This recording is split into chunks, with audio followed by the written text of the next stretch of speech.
The 25th Annual National Philanthropy Day Awards Luncheon will begin in 1 minute. Please make sure your cell phones are silenced.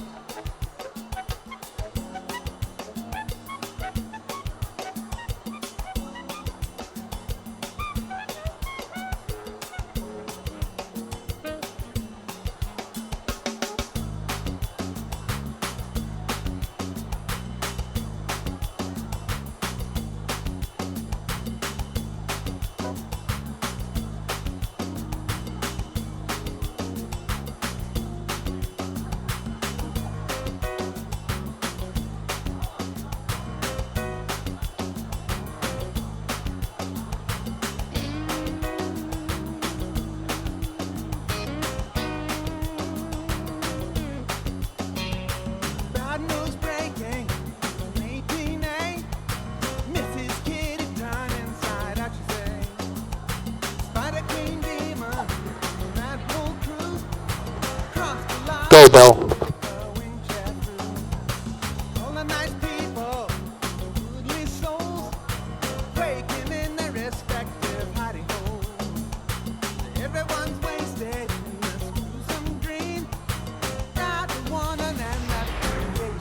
May I have your attention, please? Now, please welcome to the stage our 2010 National Philanthropy Day co-chairs, Kathy Rubelo and Kathy Michaels.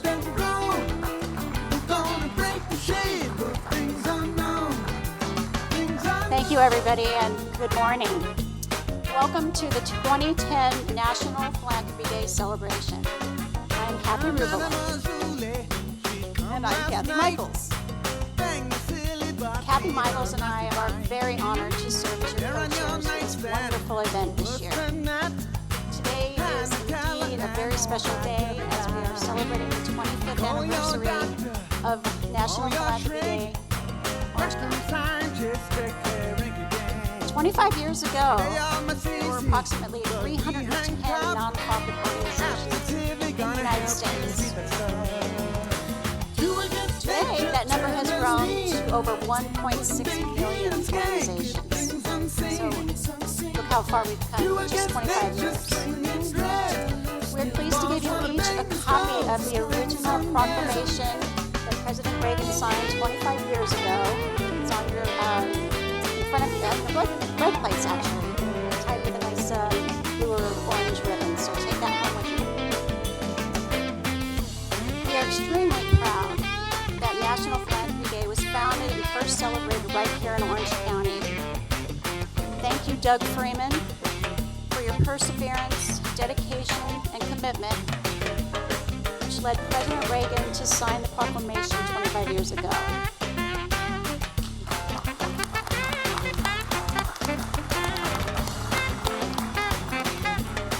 Speaking of Doug Freeman, I'm pleased to announce our distinguished honorary co-chairs. They are National Philanthropy Day founder Doug Freeman and his beautiful wife Gwen. I'm not calling them up yet, but I just want to introduce them right here in front. Another round of applause for Doug.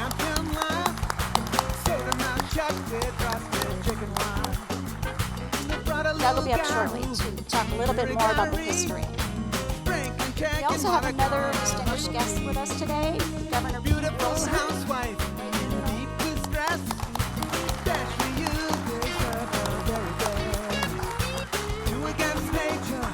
Governor Wilson, along with Congressman Dan Lundgren, made the meeting with President Reagan possible. Thank you, Governor Wilson, for traveling with Doug to the White House all those years ago. And you and Doug haven't changed a bit. I saw the pictures. We will also hear from Governor Wilson in just a few moments.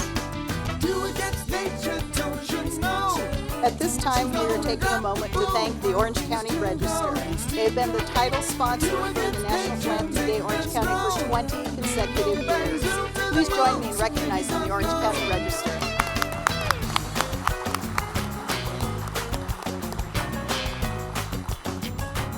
We would also like to thank our event sponsors at every level. Without our sponsors, this program would not be possible.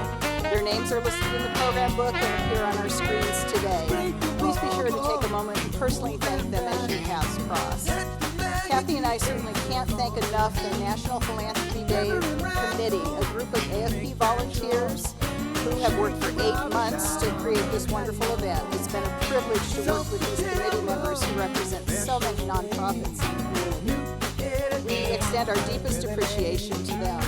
Would the National Philanthropy Day committee members please stand and be recognized?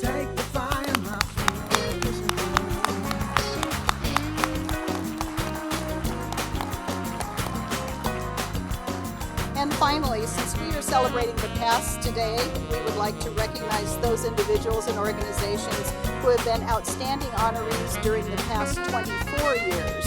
You've inspired us and led the way in Orange County philanthropy. These former honoree names are listed in the back of our program books, but if you are here today, would you please stand and be recognized?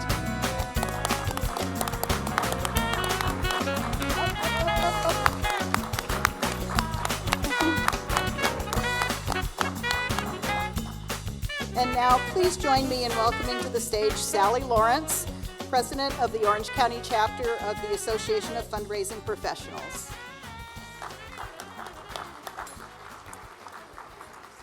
Thank you. Welcome, ladies and gentlemen. I am most delighted and yet very humbled to be here today among so many leaders, givers, and doers whose philanthropy makes a difference in our world. Our nonprofit organizations depend on you. It is gratifying to know that we are celebrating 25 years of this wonderful event. As many of you know, National Philanthropy Day is produced by the Orange County Chapter of the Association of Fundraising Professionals. There are many guests in the room today that have been affiliated with AFP through the years, and we thank you for your service and your dedication to our profession. Nearly 100 of you are here today because you affiliated yourself with a nonprofit that chose to put your name forward for distinguished recognition at today's special event. You propel us to greater heights with your vision. You lend a hand, you donate funds, you lead campaigns, and you build institutions. All of our honorees are listed in your program and are on the screen. Will all of those who are being honored here today please stand and be recognized, and won't you join me in applause for them?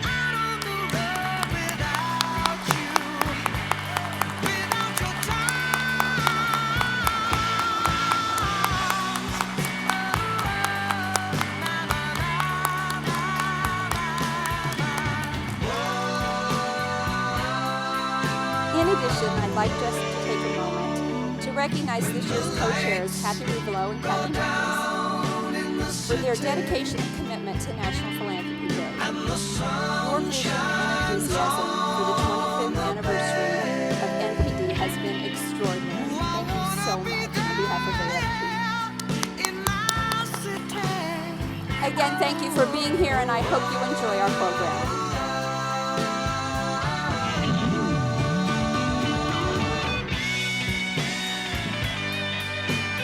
Thank you, Sally. And now join me in welcoming the girls from the Yorba Linda Girl Scout Honor Guard for the flag presentation and the Pledge of Allegiance.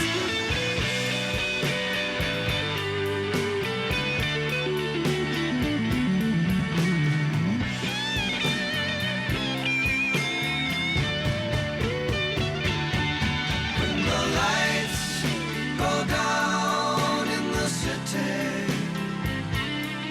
and the sun shines on the bay. Honor Guard attention. Please rise for the flag of our country. Honor Guard advance. The pride that we have comes from people like you doing the things they know they must do. Dreaming the dreams all Americans do. Dreams of peace and getting along. A storybook life that flows like a song with a lifetime of mellow memories to share with all of the people that have yet to dare. Ask us, just what's in America to keep you there? No walls to hold you in, no laws to make you stay. No, it's a simple pride in the American way.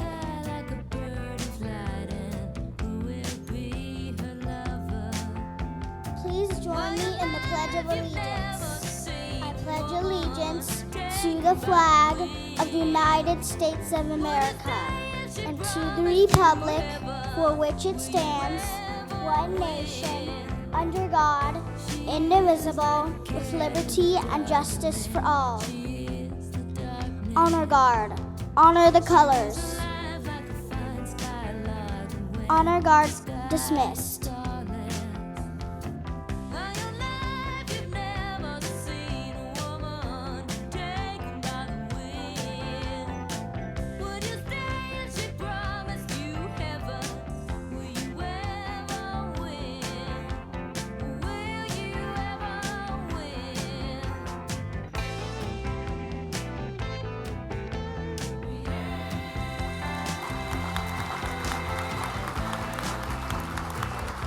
Thank you. You may be seated. Thank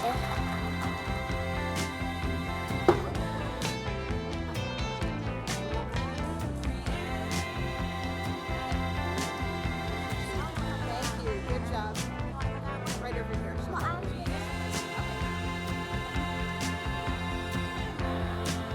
Thank you, Girl Scouts. You very well represented the 25,000 Girl Scouts in Orange County. Thank you, Girl Scouts.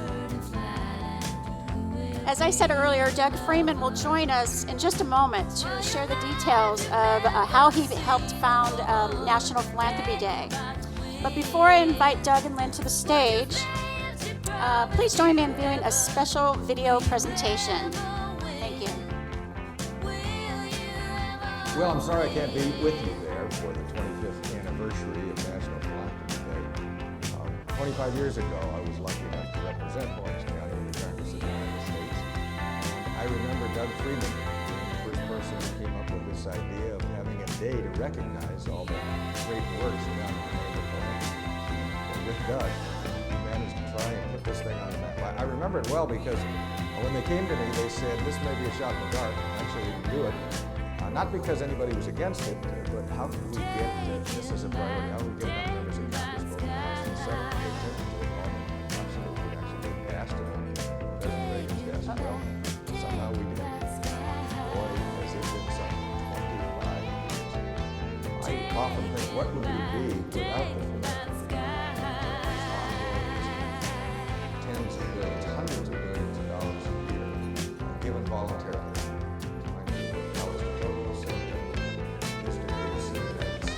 At that time, he was trying to find what the magic is. One of the things he found was a great nation of billionaires who voluntarily. Europe, parts of the world did. Wealthy government, or else it wouldn't get done at all. He thought it was remarkable. The spirit of volunteerism in the United States. It's really the essence of it. It'd be great to be at least one day when we celebrate that. I sure wish I could be there. I'd love to be there with Don Brennan. Mary Knott, that family has done such great things for Orange County and throughout the state of California and the country.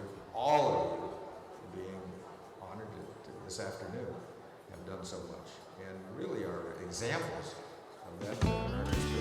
So when I look to the future and I hear people say, well, we've been tough times, how we're going to work our way out, one of the things I always fall back to. You are the one that I've always dreamed of. I knew it from the start. I saw your face and that's the last I've seen of my heart. 25 years, maybe a long time.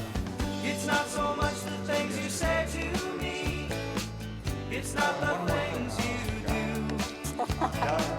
It's how I feel each time you're close to me. It keeps me close to you.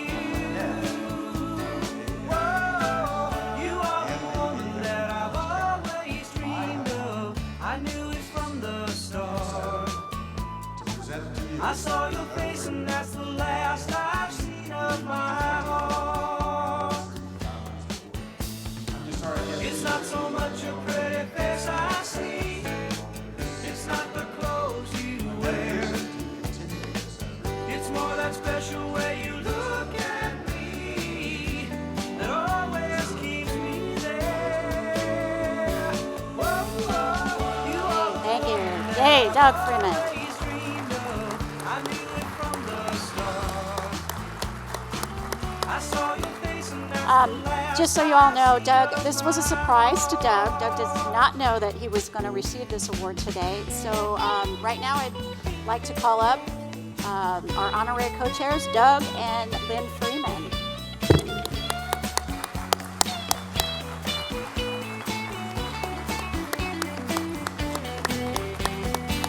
It's hard to tell you all the love I'm feeling. That's just not my style. Okay, before I get to you, Doug, Got a way to set my senses his better half. every Lynn, time please accept our thanks for all that you do for philanthropy in Orange County. We very much appreciate your tireless efforts always dreamed and your of. support for the I knew many, it many, from many the nonprofits in Orange start. County. You're a delight to work I with. saw I've your known you face for a and very that's long the time. last I've seen of my heart. Of my heart. Ooh, of my heart. Okay, on to Doug. Doug, I've known you for, I think, more than 20 years now. We've worked together, and when you think of philanthropy in Orange County, Doug's name comes right to the top of the list.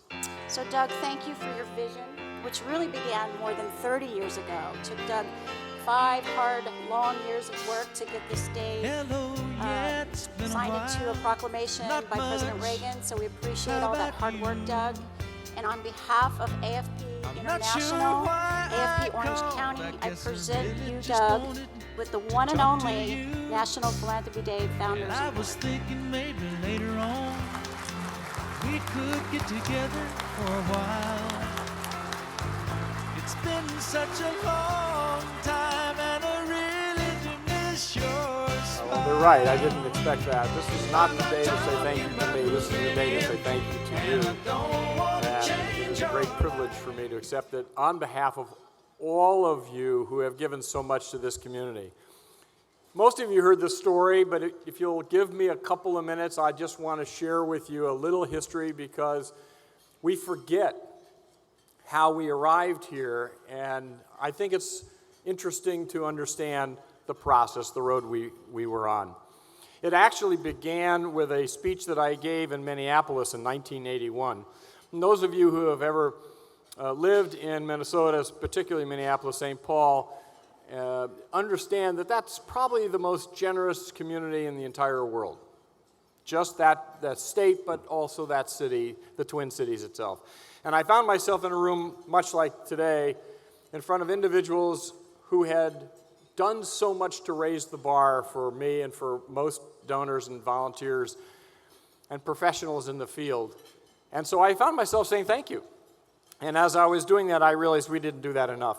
And it impressed me so deeply that on the flight home from Minneapolis, as my wife Lynn knows, you do not leave me on an airplane for more than about 20 minutes or there will be something happening. And I wrote a letter to Ed Meese, who had just then been appointed Chief of Staff for President Ronald Reagan, suggesting that we have a day. And I assume, like most of you, that if you write a letter to a man of power and position, and it's a good idea, that it would be adopted in about maybe 2 days, and we would be here 5 years earlier.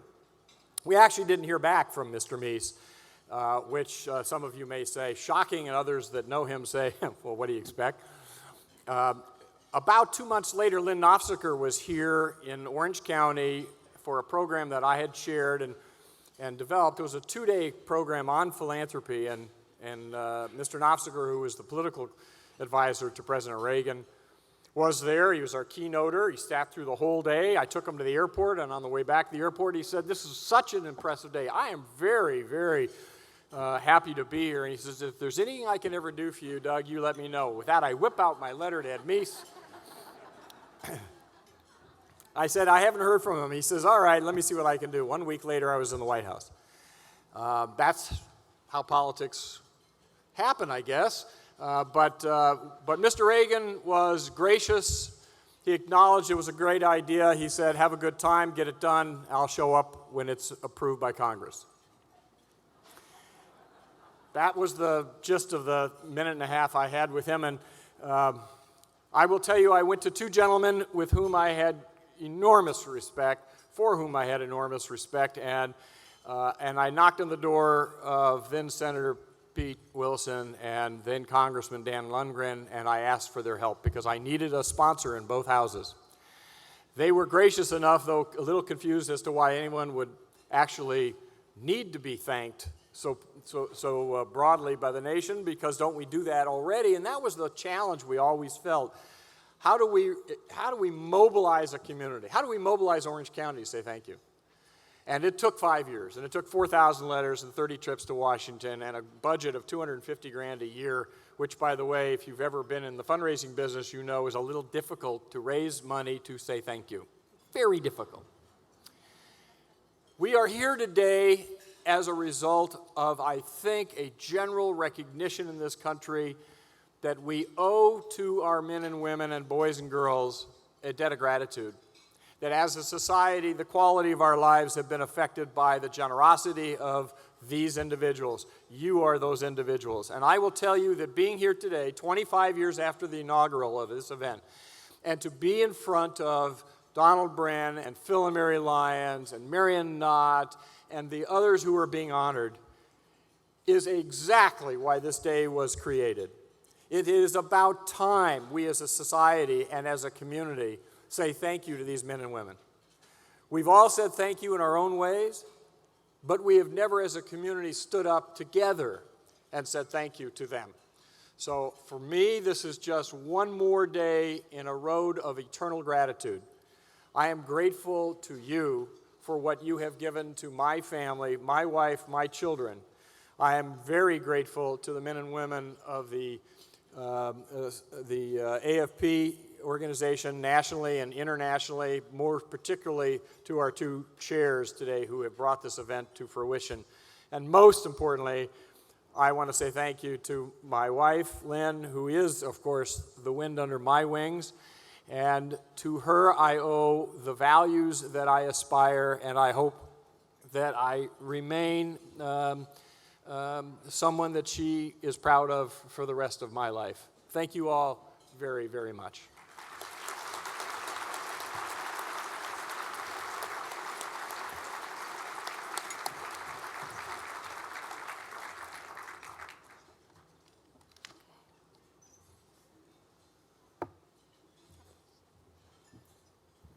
And now we are thrilled to introduce our highly acclaimed MC, Maria Hall Brown, KOCE producer and reporter for Real Orange and producer and host of Bookmark. Ladies and gentlemen, please join me in welcoming Maria Hall Brown to the stage.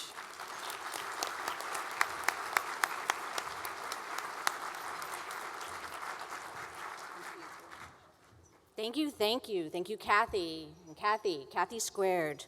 Well, congratulations to all of you for actually having made it from the parking structure into this room. This is a record crowd, and I have no doubt that nothing is happening in Orange County until 1:30 because of the extraordinary caliber of people that we're having lunch with today. I'm honored and proud to once again be your mistress of ceremonies for this wonderful event. As I've said to so many of you so many times, I love today because I have my favorite people in one place at one time. And speaking of favorite people, I have an 86-year-old next-door neighbor, Randy, and he is truly at the top of my list for many reasons. He's a Marine who has served in active duty for 3 wars, but I admire most everything about him. He loves to shop at farmer's market and bring me produce, which is really cool, but he just likes to come by and tell me stories. And when Randy comes, I stop. I don't care if I'm going to be late or where I was going, I stop and I listen, because time with Randy is treasure time.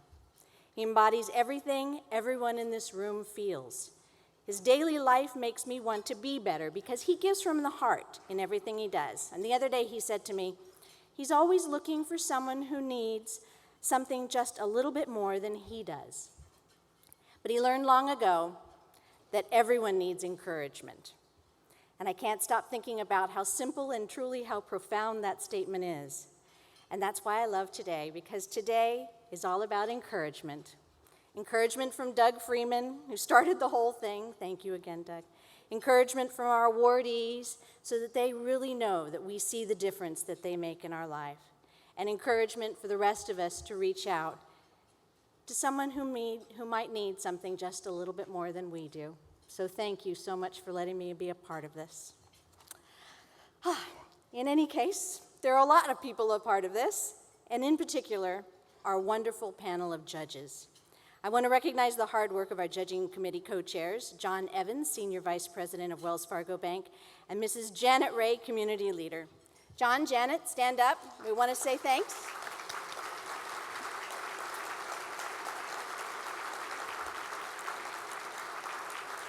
John and Janet led a panel of 25 judges who had the difficult job of selecting 9 outstanding honorees from among the 100 submitted.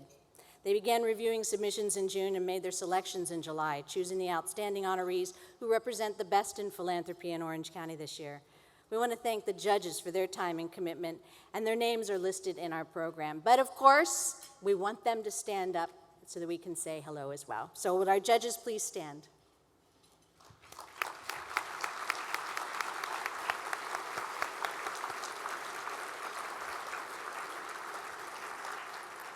And now, on to why we are here. Our first award. The Outstanding Youth Award honors youth leaders under the age of 21, imagine that, who have demonstrated extraordinary commitment to the community through direct support, development of charitable programs, volunteering, and/or leadership. Please direct your attention to the screen. Megan's father shared with me that Megan, as a little girl, just cared about other children who weren't as fortunate as she was. She decided to take her love of ice skating and channel that into a fundraiser, so she created the Skate-a-thon. So she and her sister Lauren went out the first year, got pledges for the laps they were willing to skate, got the rink time donated, and raised over $3,000 for the children of Olive Crest. I went to the third year of the Skate-a-thon, so she had done the first couple years, and I went down to see what this amazing girl had done. And I remember driving down there, and to me it was kind of like the mission project all children do in 4th grade, where the parents do all the work and the children turn it in. Boy, was I wrong. Megan has an innate ability to rally those around her and inspire others. Not only the girls that are skating for her to raise funds, but also the adults who are touched by what she's doing. And she clearly, at I think 13, was in charge, knew what she was doing, had a vision, and did it in a very, very mature way. She's a natural leader. She commands the crowd, and she garners respect through the hard work. She also had the vision of setting up a foundation to have businesses donate goods and services, and the rink donate to the ice time. It's extremely unusual for a 15-year-old to have a foundation. Even more amazing is that she started the foundation when she was 11 years old. Not only did it help raise money, but it helps raise awareness. When Megan was 11 years old, she was on a phone call with a businessman who was trying to set up an appointment with her. And he was exasperated that he couldn't meet with her midday. And she finally said, "I'm sorry, I'm 11 years old, I go to middle school." He started laughing when he realized he was dealing with a child. It's maturity beyond her years that I think it's just amazing. For a 14-year-old girl to have raised over $86,000 in the last 4 years to benefit the children of Olive Crest, it's amazing. I said, 2032 is the first year that Megan can run for president of this country. My guess is I'll be voting for her. The obvious impact from Megan and her skate-a-thon is financial, but beyond that, it's inspirational. We are talking about a 14-year-old girl, now 15, who's out there doing something. If she doesn't exemplify the power of one, I can't think of what would. And I also would like to say, on behalf of children of Olive Crest, just on behalf of Orange County and on behalf of the world, I'd really like to thank her for all she's done for children she hasn't even met. These are out there making a difference in the lives of children that through no choice of their own are put in a bad position. And Megan's making a positive impact for these children. Thank you, Megan, for all you do.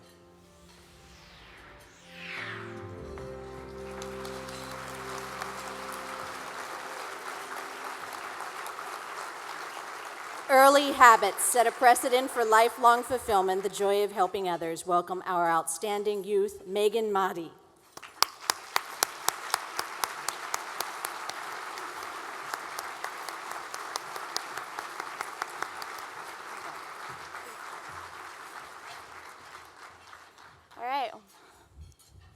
All right, wow, this is a big crowd.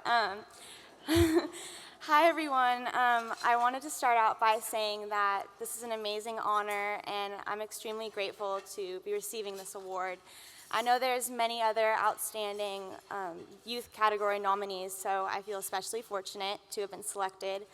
I really want to thank the awards jury committee for choosing me as the 2010 recipient. I've had a lot of help over the past few years, so I want to start out by saying thank you to both Tina Fuertes and Steve Bernardi, who are on the video up there. And without you, I wouldn't be standing here. So thank you for taking the time to nominate me, and thank you for your continuous support. Of course, I have to thank my parents. You've encouraged me so much to go after what I wanted and always encouraged my dreams, regardless of what they were. So I couldn't ask for more. Thank you. Most of all, I really want to thank all of the skaters that skate with me each year. I'm happy to provide the event, but without their faith and support in me and them taking the time out of their busy schedules to raise money for the children that really need our help, my skate-a-thon couldn't be a success. So I have to thank all the people that have helped me. Project Joy has been such a journey, a fun journey, over the past 5 years. It started back in 2005. It was just me and my little sister, Lauren. She wanted me to mention her name. So it was just me and her. We skated as many laps as we could in an hour. And that year, we ended up raising $3,000 with the help of family, friends, and neighbors. The next year, I decided that it was something that I could expand and make even larger. So I asked even more friends to join me, about 25 that joined me and my little sister, and they skated in my skate-a-thon. Since then, I've launched a website, and I've made brochures to kind of expand Project Joy and give it more publicity. So just last Thursday, on November 11th, we held our 5th annual skate-a-thon, and I'm very proud and excited to announce that to date, we've raised over $100,000.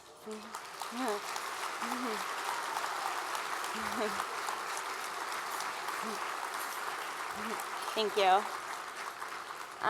So I believe with a little support and a little generosity from everyone, we can make a really big difference. So thank you to all who've helped me make that difference. Thank you.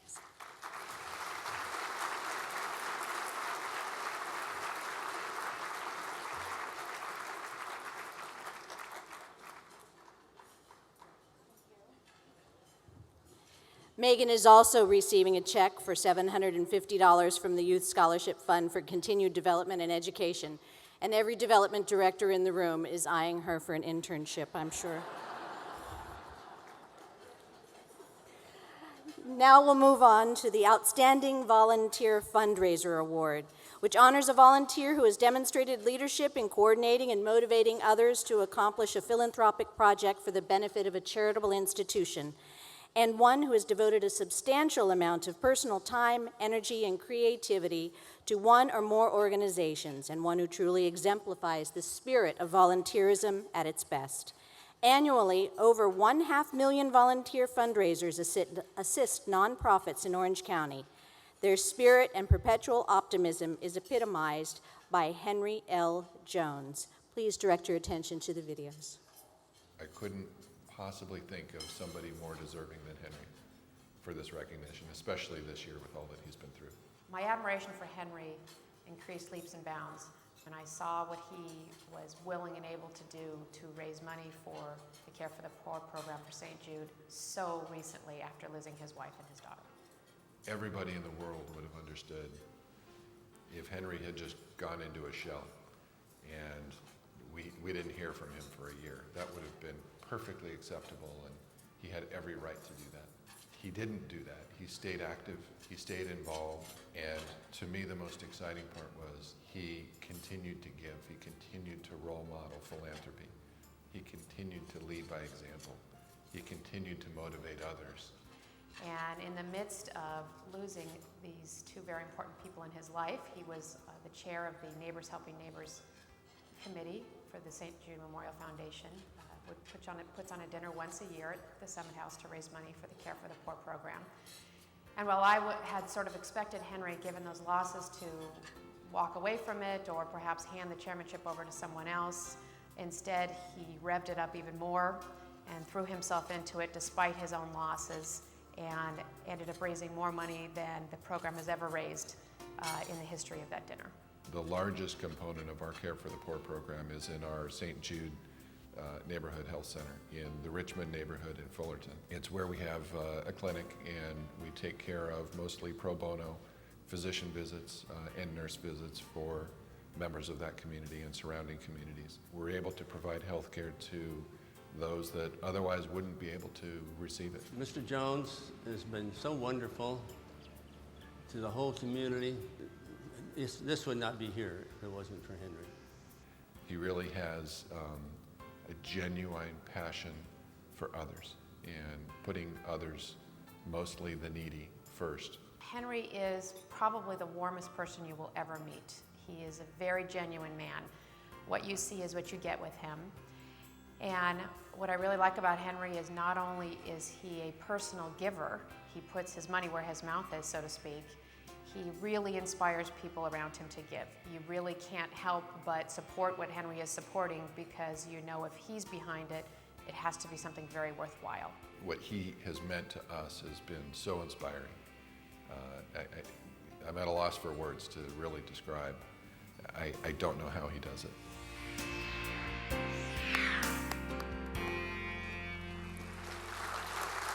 Please welcome our Outstanding Volunteer Fundraiser Award, Henry L. Jones.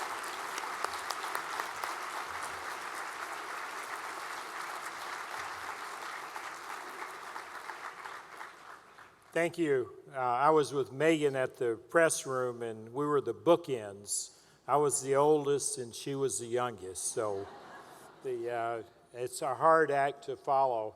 But I want to say thank you, but I also want to accept this award on behalf of all the volunteers. Over the past 40 years, I've met so many wonderful people that volunteer in our communities and do so much good. Especially, I want to mention the late Mimi Gillespie, who passed away this week. She was one of my mentors, and at St. Jude Hospital, Mimi gave 25,492 hours of volunteer service. So I feel that I pale in comparison to Mimi.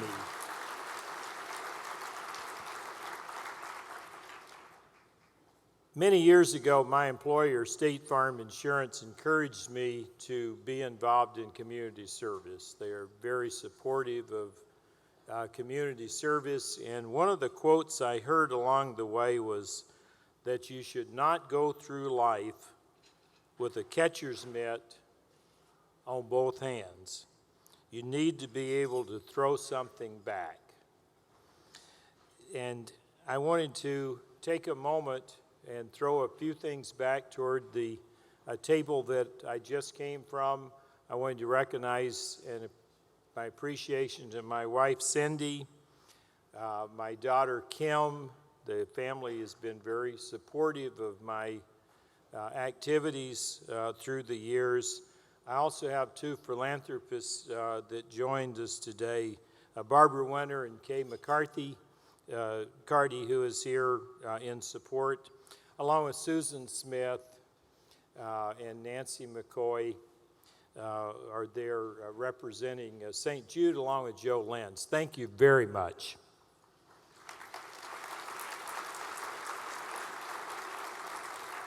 And I want to thank St. Jude not just for submitting my name, but for what you are and all that you stand for. I have a passion for supporting health care for all, and your leadership has inspired me to tears. Walking through the entry with Cindy on Monday of the new medical center building, there's a sign there that says St. Jude Medical Center is committed to dignity, service, justice, and excellence. Justice was the word that I caught. It seemed to light up as I was reading it. It reminded me of a quote from Dr. Martin Luther King Jr. It's not possible to be in favor of justice for some people and not be in favor of justice for all. I salute all of you for being who you are and making this a better world because you're here. Thank you to the Orange County fundraising professionals for hosting National Philanthropy Day. And it says so well when I received your invitation, your words that are on the front that say, "Change the world with a giving heart." We should all leave here and go and do the same. God bless you all. Thank you.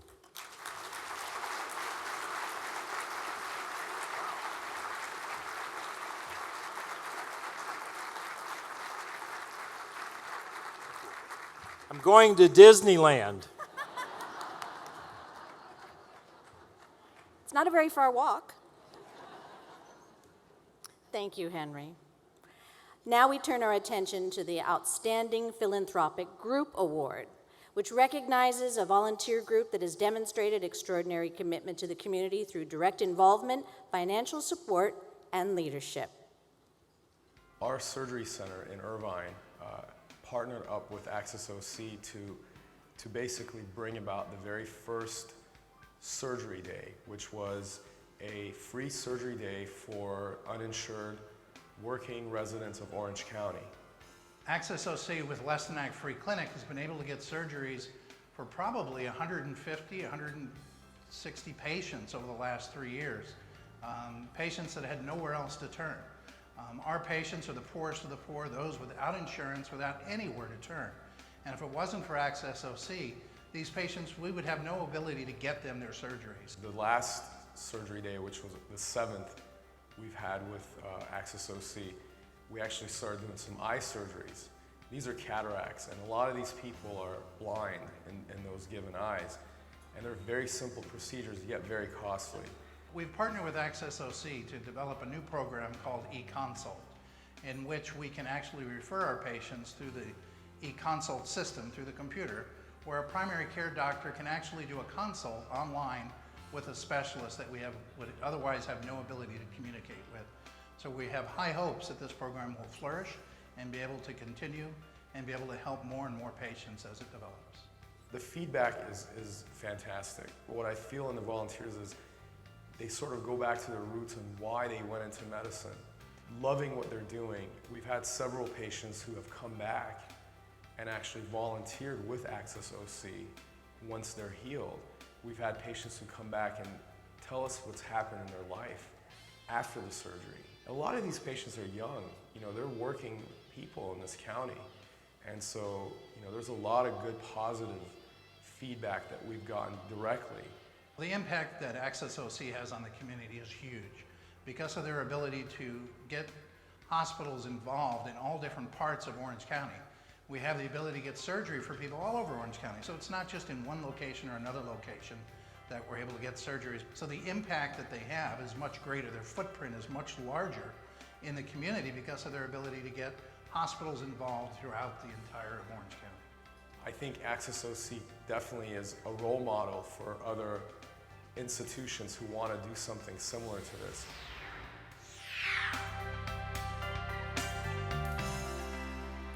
Welcome our Outstanding Philanthropic Group Award, Access OC.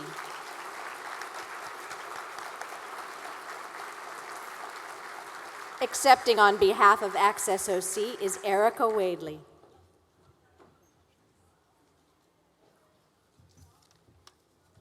Thank you so much for letting me be here today because it is my honor to represent the over 400 volunteers that we have that work with us. Many of you probably don't realize that we have close to 500,000 hard-working residents here in Orange County that can't afford their health insurance, who work many part-time jobs and don't get offered health insurance benefits, or maybe have been laid off in the last couple of years and can't afford the COBRA premiums. We have a wonderful system of community clinics here in Orange County. You saw Mr. Ed Gerber, the Executive Director of Less Than Act Free Clinic on the video, who provides primary care and some specialty care for these residents who can't afford to go anyplace else. But what happens when you have a self-employed cabinet maker who can no longer lift the cabinets that he's making because he's had a hernia for 12 years? Or what happens when you have a nanny that has been caring for children for 10 years and all of a sudden can no longer mix the formula in the bottle because she can't see it? She has a cataract and she has nowhere to go to get that fixed. Or the specialty care needs because we have a shortage of medical specialists here in Orange County. We are fortunate to have medical staff volunteers. As many of you know, for decades, healthcare professionals have volunteered and rallied to go all over the world to meet the needs of disasters. Access OC provides an opportunity for these medical health professionals to volunteer in our own backyard, to take care of some of these residents who are probably your neighbors and live in your neighborhoods. We have surgeons, anesthesiologists, OR techs, admitting clerks, EVS people that turn over the OR rooms, students from our local colleges that all get up probably by 4 or 4:30 on a Saturday morning, probably on their one day off that they could sleep in, to come to one of our hospital partners and provide the passion and the care and the expertise to provide free surgeries for our patients and families. We have the specialists, as you heard, that volunteer to work with the community clinics to provide specialty consultations electronically in order to provide these patients faster and more comprehensive care so that the preventative aspect of the care is being provided. As you've heard today, and you will hear today, volunteers come in all shapes and sizes, all ages, with all different types of expertise. But the one thing all of our volunteers at Access OC have in common is a passion to help those that have nowhere else to go for this care in Orange County. So I am very privileged to be here to represent those patients and families that we've been able to provide service for over the last several years, and to thank our volunteers for providing that care and that passion. Thank you.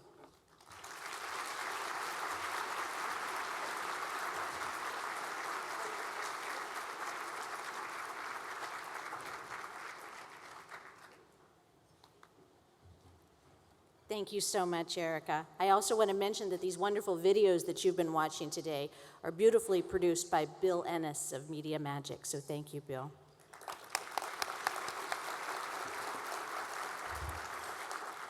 Well, our next presenter needs truly little introduction. He served 5 years as a California State Assemblyman. He was the longest-serving mayor of San Diego, 11 years. Who knew that? He was the first mayor of San Diego to rise to higher office. He served for 8 years as a U.S. Senator, the first mayor of San Diego to run for president. He served our wonderful state of California as governor from 1991 to 1999. Ladies and gentlemen, it is my honor to welcome our very special guest, Governor Pete Wilson.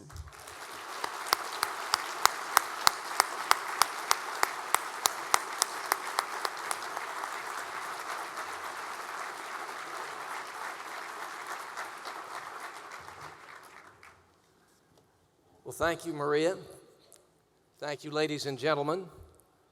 It is a great honor for me to be here today and to have the role that the people who organize this event have assigned me. They are, by the way, the Association of Fundraising Professionals. I, by contrast, am an amateur. However, what I lack in finesse, evidently I make up in persistence. Old friends now cross the street when they see me coming.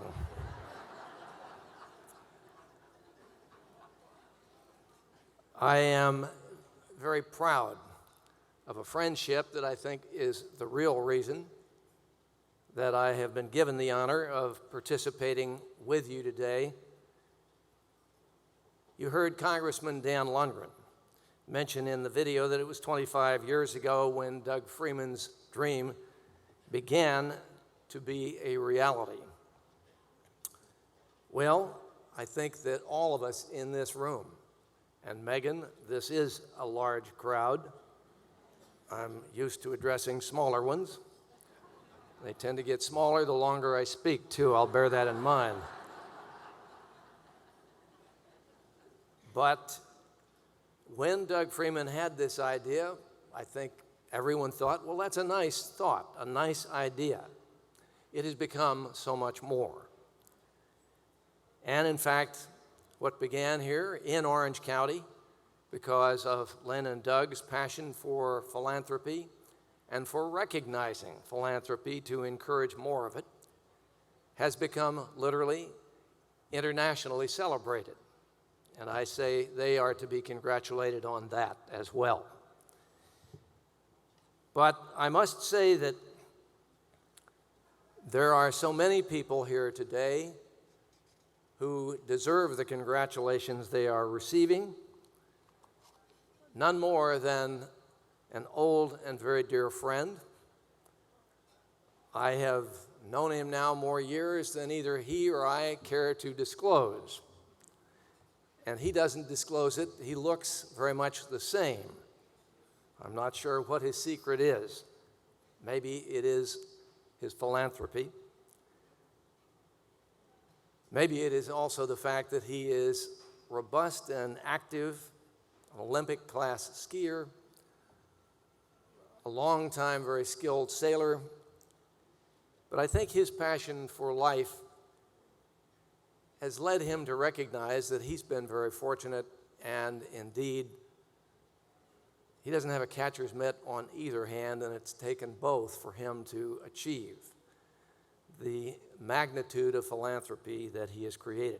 If you look in the brochure that is at each of your places that tells you about the program, participants and the recipients of the awards today, you'll find a very good, if inadequate, summary of all of the things that Donald Bren has been engaged in over a period of some years now. For some years, after we were friends, I must tell you I was unaware of the extent of Don's philanthropy, the extent of his generosity and how wide-ranging it was. They've done a good job summarizing it. But it's a little difficult even for someone with my history of dealing with zeros to get his head around $1.3 billion as the estimated collective value of the philanthropy in which Don Bren has engaged. And it has, in fact, as you're told in that summary, covered largely three areas. Areas about which he feels passionate: education, conservation of precious land and species, and the kind of research that gives hope and promise of bringing medical cures, breakthroughs in technology that will indeed make life better for all of us. It is an extraordinary record. So extraordinary that when, in fact, the Irvine Company became his to do with, without competition from, or I should say without interference from others, a very great part of his desire to achieve what he thought could be achieved arose from his understanding that the Irvine Ranch, some 93,000 acres stretching in from the ocean to the Cleveland National Park, was indeed precious and unique, so much so that he thought that a very considerable portion of it should be enjoyed by the public, that the public should have access to it, that it should be protected literally for future generations. And he's achieved that. When first he came to the helm of the company, there was a recognition of an obligation of that kind, but it involved some 11,000 acres. The gift that is made permanent, the access of future generations, embraces now more than 50,000 acres, more than half that ranch. And he has, at the University of California, achieved a literally unique status. He has been the donor of remarkably needed departments that relate to improving the environment. And as I'm sure that those in this audience understand, he is responsible for the Donald Bren School of Computer Science and Engineering, one of the very first in the nation and one of the very best. It is almost impossible to chronicle all that he has been involved in. Some $200 million has been education here in Orange County, starting with individual students, those in need, and going right up the ladder to the very top, to those who are in positions of high responsibility for the education of our children. It is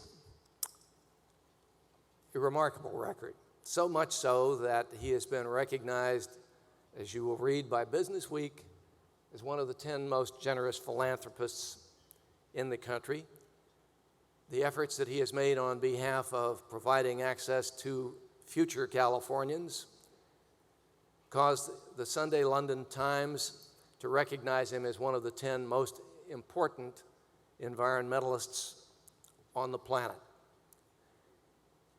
Ladies and gentlemen, words can't do it, so perhaps what we should do is play a brief video that will give some idea of the breadth and the depth of this man's, to use the definition of philanthropy, love for mankind.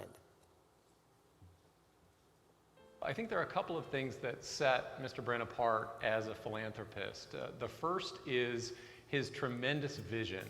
He envisions his philanthropy as a catalyst that creates ripple effects. Every year when we do an assessment of our accomplishments in the district, we look at how our past graduates are feeling about their education. And invariably, it's their experiences in the art, science, and music. And those are the areas that we have been so blessed with the generosity of Mr. Bren. Mr. Bren has always been a believer that investing in our children is the best investment a community can make or an individual can make. The other thing that I think sets Mr. Bren apart as a philanthropist is his expectations for his philanthropy and for his donations. Mr. Bren has a true expectation of results with his donations. I think that makes the organizations that he works with as a philanthropist better. It challenges them to be the best that they can possibly be. The schools that have developed throughout the Irvine Ranch have benefited from an amazing contribution of Donald Bren of $200 million. These are kindergarten through 12th grade schools as well as institutions of higher education. And our community feels with a gift of that level and stature that we have an obligation and a responsibility to use that money extremely well. To have somebody of Mr. Bren's caliber and reputation as an investor invest in this work has been a very important stamp of approval for our organization that has put us on the map with other investors. It's allowed us to not only utilize the funds that Mr. Bren's given us, but to leverage that way beyond. He is giving children the opportunity to know that an adult cared enough about them to give them exposure to a life skill that will carry with them forward. I think that's sort of the epitome of an investor philanthropist, someone that uses the catalyst of their philanthropy to make change that's permanent over time. One of the things we've been able to do at the Irvine Ranch Conservancy is take a very large-scale approach to taking care of and stewarding all of this land that has been set aside. They've set aside fully half the Irvine Ranch in open space, And it's tremendous land. It's of national significance. And it has just changed the character of Orange County from what people think of as an urban area to, in fact, one that has a tremendous amount of open space. We have been so fortunate with his generosity to have several generations of children that will be going out into the world, that will be our scientists, they'll be our artists, they'll be our musicians, and they will have an impact ongoing. And what a great partner to believe in our children and our youth, to spur them on to other levels of greatness. In the early days, Mr. Bren funded the budget for a site each year. In 2006, he made a 10-year commitment as we moved into public school campuses. And then in 2008, he made a landmark $8.5 million commitment to Think Together to scale up and go district-wide in Santa Ana and really enrich the after-school program there at 47 schools serving close to 20,000 students. From my perspective, having the support of arguably one of the savviest investors of the last century invest in this kind of work, it's very important, I think, to all the children of California, because he can be a catalyst for so many others to come in behind his investments and leverage that to really build a system of support that will invest in California's future. The combination of his vision as a philanthropist and his expectations for what people will do with his gifts make him the ideal recipient for this award.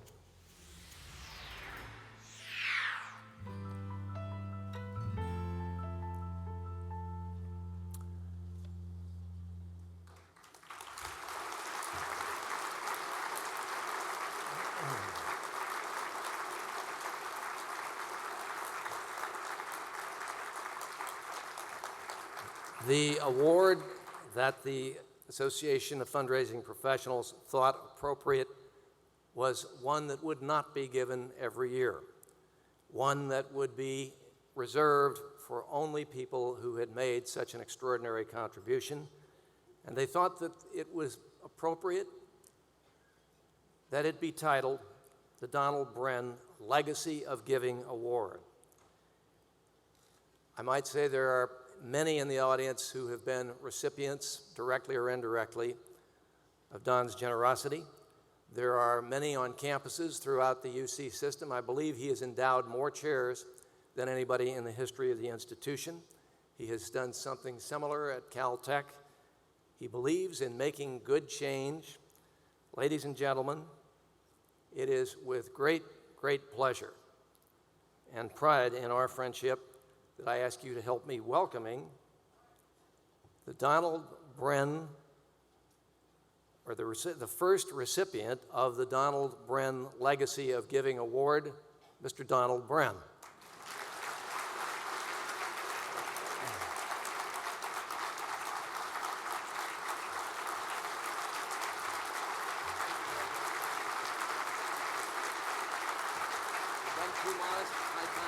Thank you.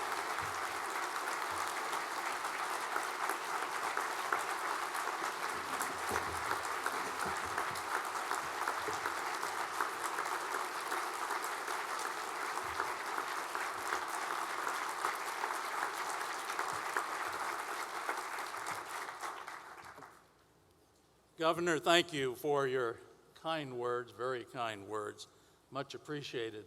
And I must share with you, this is perhaps the biggest and best fundraiser I've ever attended.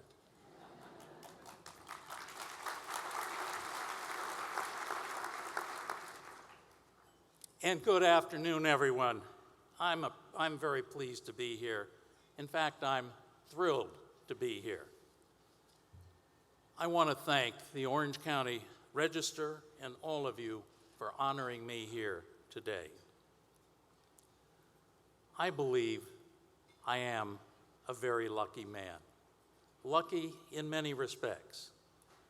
I have been fortunate to live and work in this paradise called Southern California for my entire life, and even more fortunate to call Orange County my home for the last 50 years. But my luck doesn't end there. I consider myself lucky because I've been able to transfer much of my business experience and many of my other experiences and much of my own time towards creating nonprofit community investments. I know some people view this type of philanthropy as benevolence or charity, while others see this as a form of altruism. But for me, philanthropy has always been about simply creating new community partnerships. Partnerships that will be valued forever. Speaking of partnerships, I would like to share with you my private thoughts today about 3 loves in my life. Yes, 3 loves.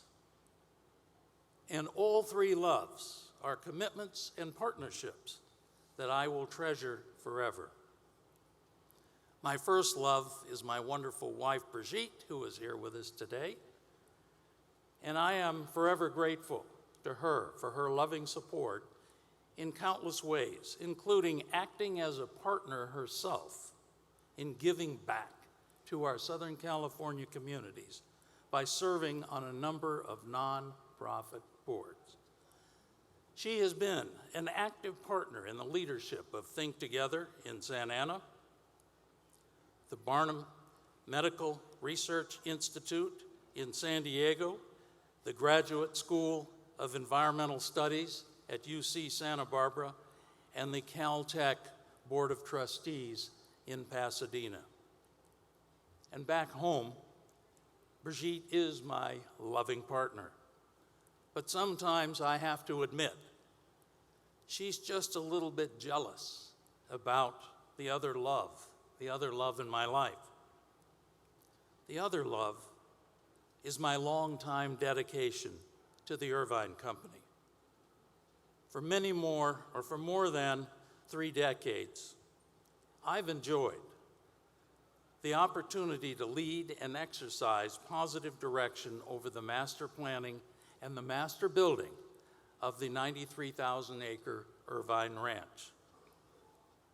This has been a very exciting period for me, but beyond these business responsibilities I have, there is another important activity I refer to as my second job, my evening job, my nighttime job, and that is simply to find new ways to involve myself in a variety of community investments. This has always been a high priority for me. And one of the top community priorities has been the Irvine Open Space and Parklands, the great outdoors that provides serenity and balance in our unique Orange County lifestyle. When I first joined the Irvine Company, I realized that less than 11,000 acres were designated as open space in the original master plan. And somehow, that just didn't seem adequate to me. So I began a long, lengthy process, over 30 years in fact, working with public and community organizations to add more open space, working together with the Nature Conservancy and local governments. We were able to expand the original 11,000 acres to encompass over 50,000 acres of land that is now permanently protected and preserved forever.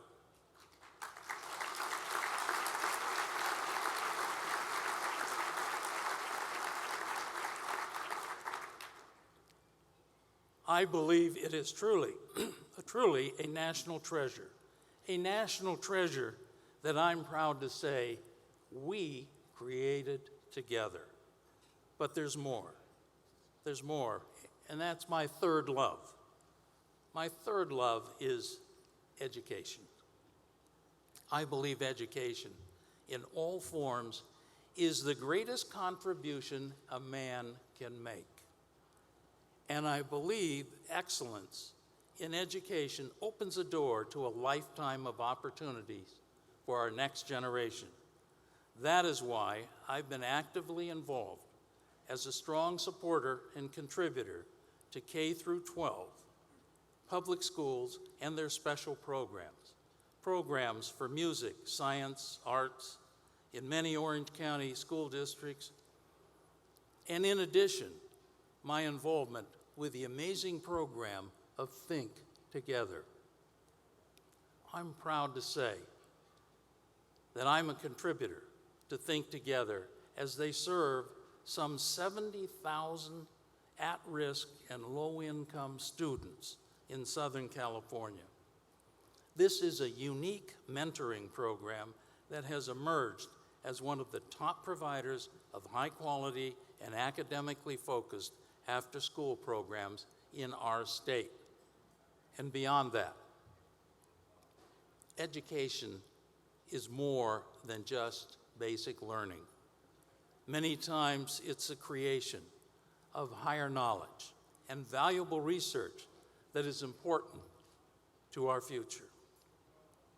Considering that statement, I have taken the extra steps to help create advanced education and research opportunities by endowing 50 distinguished professorial chairs at Caltech, Chapman, and the University of California. With good feelings, I must say,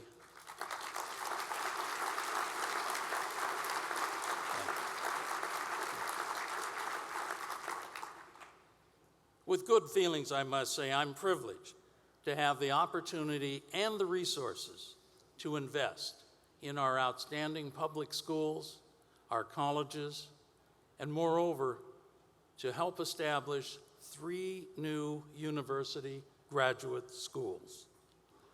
So, in summary, I feel I am truly blessed to have a lifetime involvement in these 3 love affairs, and it is because of them that I am a very lucky man. So at this point, I wish to thank you, the people of Orange County, for all of your support in creating the new public schools, the new public-private community investments, and I am sincerely humbled and deeply grateful for this wonderful recognition here today, and thank you very much.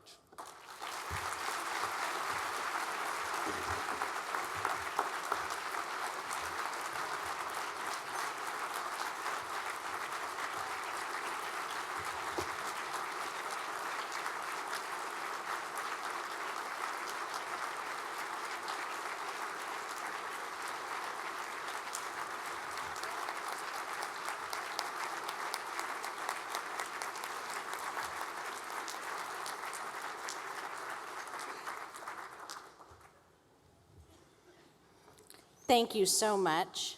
It's really fun to have everyone here today. Well, now we are going to let our wonderful host serve our lunch, and I will be back up here in just a few more moments to get going. Oh, we're going to keep rolling. Very nice. All right, so continue to eat when your food is served, but right now I would love to introduce to you the Pacific Chorale performance. Please welcome soloists Zenaida Robles, Kelly King, and accompanying them on the piano, David Clemenson.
baby, don't you cry.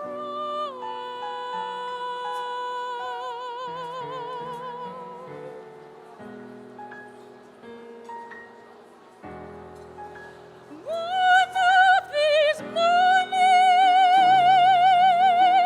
you're going to rise up singing. Then you'll spread your wings and you'll take the sky. But till that morning, there's nothing can harm you. With Daddy and Mommy standing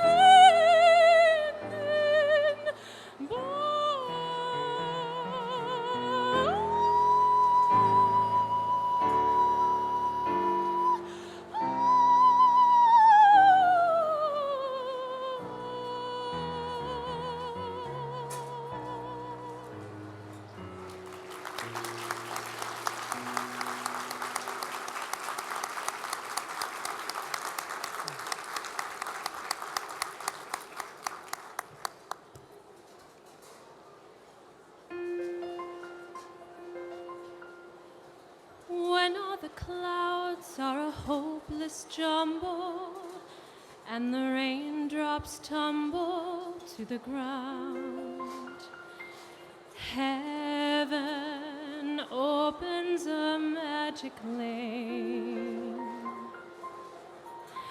When all the clouds darken up the skyway, there's a rainbow highway to be found, leading from your window pane to a place beyond the sun, just a step behind the rain.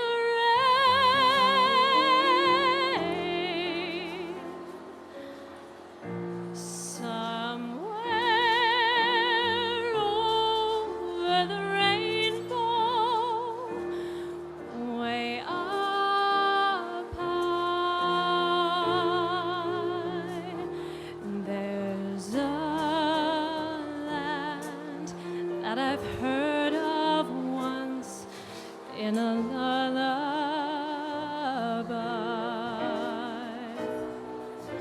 Somewhere over the rainbow, skies are blue, and the dreams that you dare to dream really do come true. Someday I'll wish upon a star and wake up where the clouds are far behind me, where troubles melt like lemon drops, away above the chimney tops. That's where you'll find me, somewhere over the rainbow. Bluebirds fly, birds fly over the rainbow. Why then, oh why can't I? If happy little bluebirds fly beyond the rainbow, why, oh why can't I?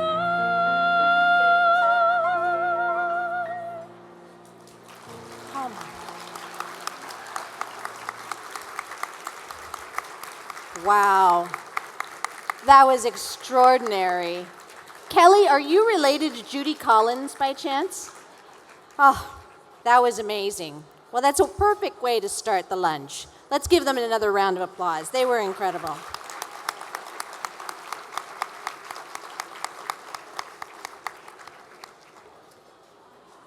Well, as you heard, we are moving on. So if you wouldn't mind being just a little quiet while you're enjoying your lunch, because we have some wonderful recipients of some wonderful awards to continue with.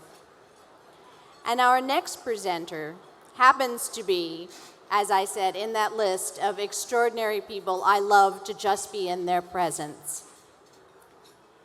They are the last year's recipients of the National Philanthropy Day Lifetime Achievement Award. They've been generous philanthropists in Orange County for over 30 years and just unbelievably fabulous people.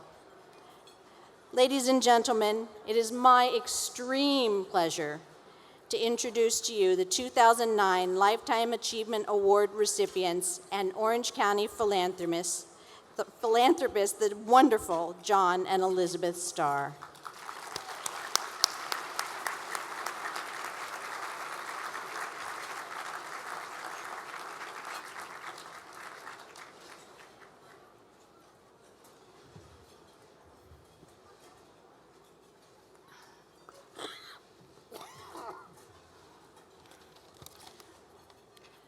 The Outstanding Philanthropist Award recognizes an individual whose vision and leadership has been a catalyst for establishing a nonprofit organization that improves the quality of life in Orange County. Mary and Phil Lyons have a lighthouse as part of their home. And I like to think of their lighthouse that it's a beacon and a guide for the rest of us to help and provide for others. They have been our friends for over 30 years and are the perfect examples of philanthropists. They have provided significant financial support, extraordinary leadership, and countless volunteer organization hours to many Orange County arts programs. Most notable, Pacific Chorale, Pacific Symphony, and KOCE TV, Arts Orange County, and the Imaginations Celebration. Mary and Phil's generosity and commitment also extends beyond Orange County. Mary serves on the board of the directors of Chorus America, the national service organization for choruses in North America. Mary, without you, your major underwriting and advocacy, Pacific Chorale would not be what it is today. You've been on the board since day one, and your commitment to this organization has been truly amazing. From your service on the National Chorus America Board, as well as your stellar singing. Phil, you have been a faithful member of Pacific Symphony Board, helping with finance and investment forever. They could not do without you. Ladies and gentlemen, please welcome our Outstanding Philanthropist Award winners. Oh, the video. Phil and Mary Lyons. The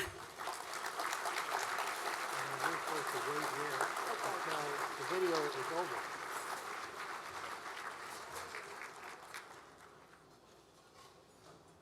Go ahead, Bill. We're going to watch the fabulous video.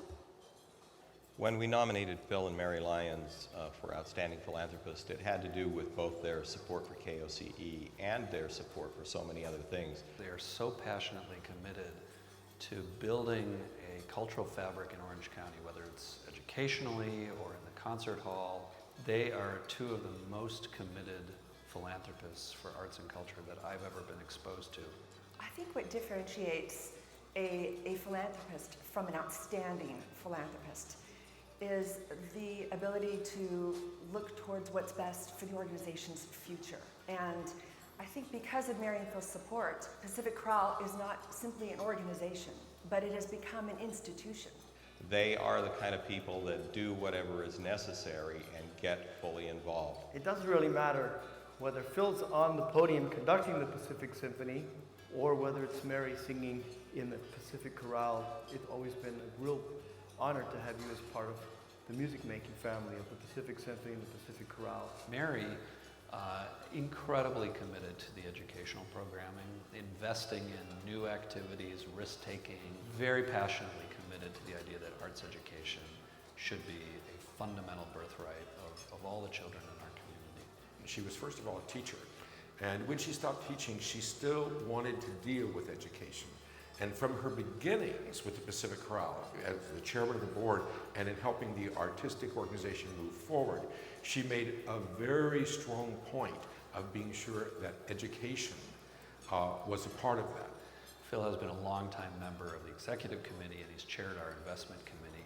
And I think he's chaired the investment committee not only because he's a student of business and finance, but ultimately because they have become significant investors in our endowment, and a belief that young organizations in Orange County need that kind of permanent fund to be successful in the long term. Mary, of course, is a member of the KOCE-TV Foundation board.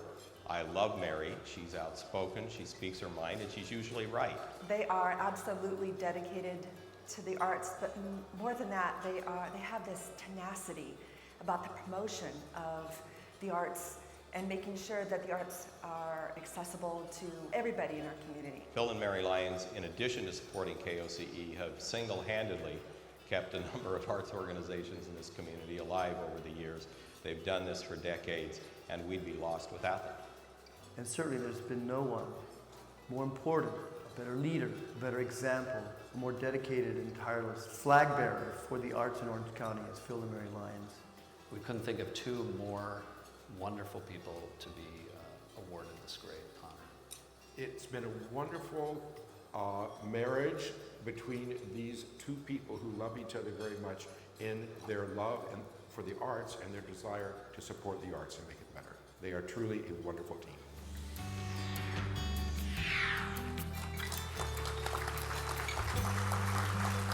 On behalf of all of the arts lovers in Orange County and John and Elizabeth Starr, please welcome Mary and Phil Lyons.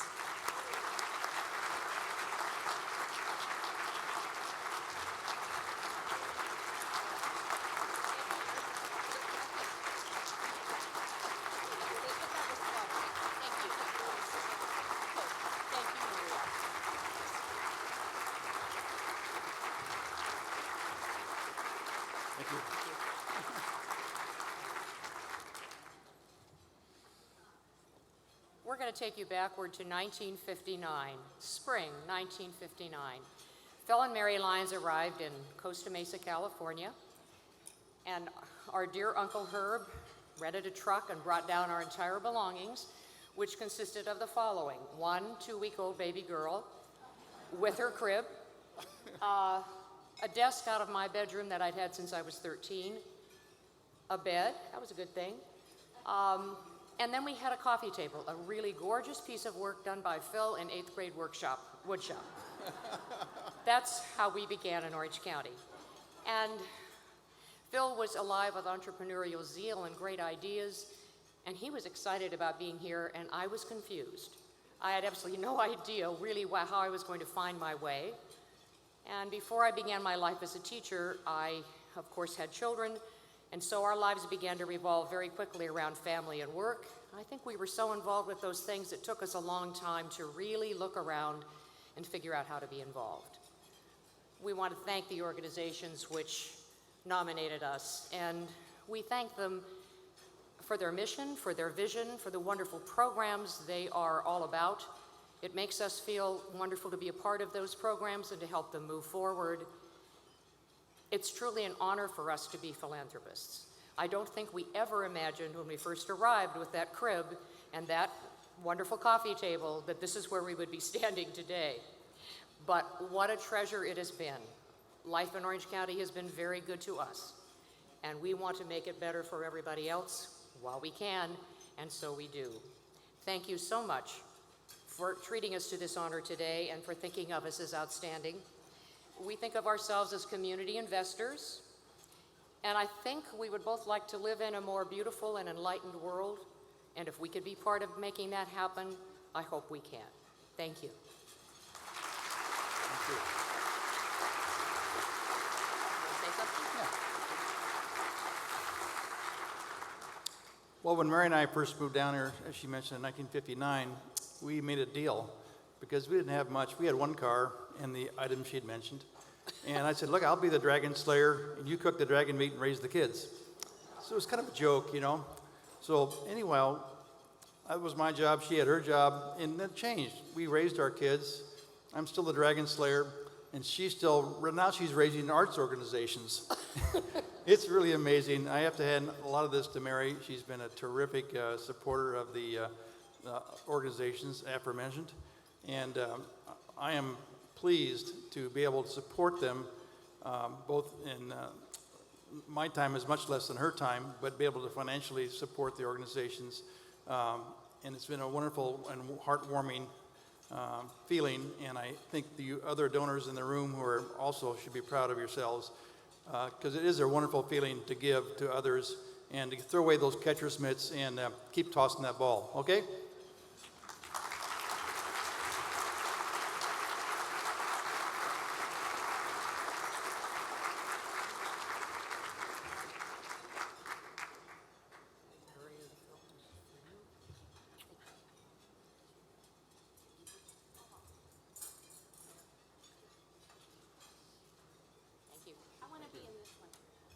She wants to be in this one. All right.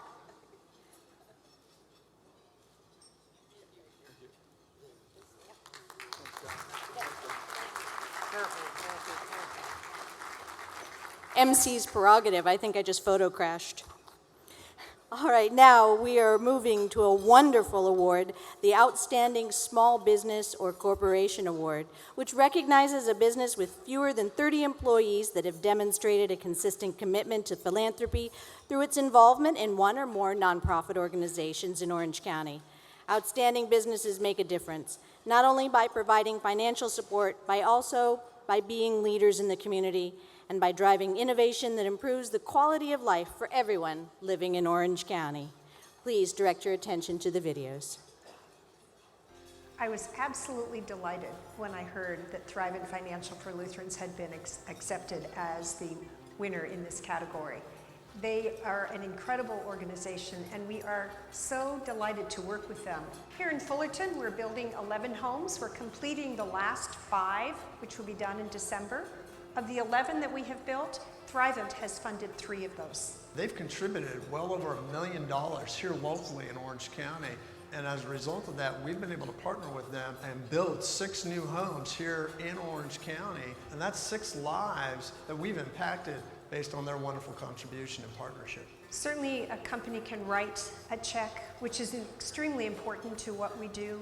But beyond that, Thrivent Financial for Lutherans has really stimulated additionally hours and hours of volunteers working on the construction site. When you actually take their over $1 million of contribution, add in the partnership with the Lutheran Church and what the local churches have been able to contribute, and then you add in the volunteer hours of over 18,000 hours, that total actually gets closer to $2 million when you add all 3 of those components. And that's just phenomenal. You think about the impact that that's had. Since 2006, we've had over 2,200 Thrivent or Lutheran members from throughout Orange County working on the construction site, and that actually saved us over $400,000 in costs. Thrivent really looks at how what we do makes a difference in a community. So the fact that we're building houses is great, but that partnership has now grown beyond just building houses to revitalizing communities. I've been really impressed with the organization Thrivent and what it's brought to the table for us here, given their benchmarks that they have in their grant process. It allowed us as board members and then obviously as staff to examine our processes and determine where we could become more efficient in order to meet their benchmarks and guidelines. And as a result, we have been able to get more homes built quicker than we ever had in the past. As we know, the quicker we can get these homes built, the more cost effective the homes are. And it's made our overall organization, not only just with our Thrivent builds, but our overall organizations more efficient, and we've impacted more families here in Orange County. I really see Thrivent and Habitat Orange County continuing this relationship because we both have a vision of how you can help communities grow, not with just new houses, but with transformation within the community. I see that growth just blossoming throughout Orange County as we build more houses and transform more communities.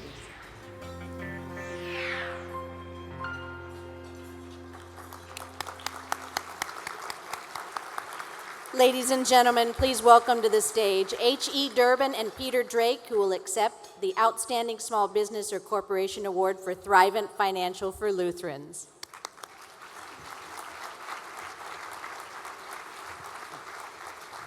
Well, thank you so much. And first and foremost, definitely want to thank our Lord and Savior, Jesus Christ, for all the blessings that he's given us individually and as a company. So many people to thank, being a part of this business category. Want to thank the 18 representatives across Orange County, especially Catherine Fullerton, Jim Smith, Rob Moe, do a lot of work with this partnership and this teamwork. And of course, the Habitat team is awesome. Sharon, Heather, everyone in your office, so great to work with. It's been a true blessing to myself individually and to our company with the partnership that we have together. I have the opportunity to represent not only all of our colleagues, but all of our members, because they are what makes this happen and gives us the opportunity to give back. In particular, I have two colleagues that I definitely want to thank. In particular, I'd like to thank Catherine Fullerton, my business partner, that helps us run our practice. And another gentleman that isn't here today, he's back on the East Coast. His name is Rob Moe. He's actually a board member for Habitat for Humanity. He serves on many charitable organizations. Another one that he and I both love, Concordia University Irvine. He's very involved there. And I want to thank him because he's a big part of us helping make that connection with Habitat. Also, I have to share this story because this was probably my most meaningful connection with Habitat. I had the opportunity to meet the Diaz family. They had just been awarded their house. And the Diaz family, they were featured in the Orange County Register. Mr. Diaz and his two children, who are autistic, met me with a fellow colleague. And Mrs. Diaz wasn't able to be there that night. And so I knew that she had been sick. And I asked Mr. Diaz, in my little bit of Spanish and his little bit of English, I asked him, where she was, and he said she was in the hospital. But he said that she wanted everybody to know, to Habitat and also Thrivent, that she felt very at peace, that she was at peace knowing that her family was going to have her a home, that her two autistic children were going to have a home even if she was gone. And before the completion of that build, unfortunately, Mrs. Diaz passed away. But it was quite a comforting feeling, the celebration of that house. Even though Mrs. Diaz was not able to be there physically, she was there in spirit. Lastly, and most importantly, we have to thank our members and our volunteers. Thrivent Financial for Lutherans is a company where we do financial planning for people, and they have the opportunity to work with many great companies that are out there, and they choose to work with us. And when they do, we're able to make a difference in the community. Last year, during the year of 2010, our company gave back nationally $125 million, and that's something that we're very proud of as a company.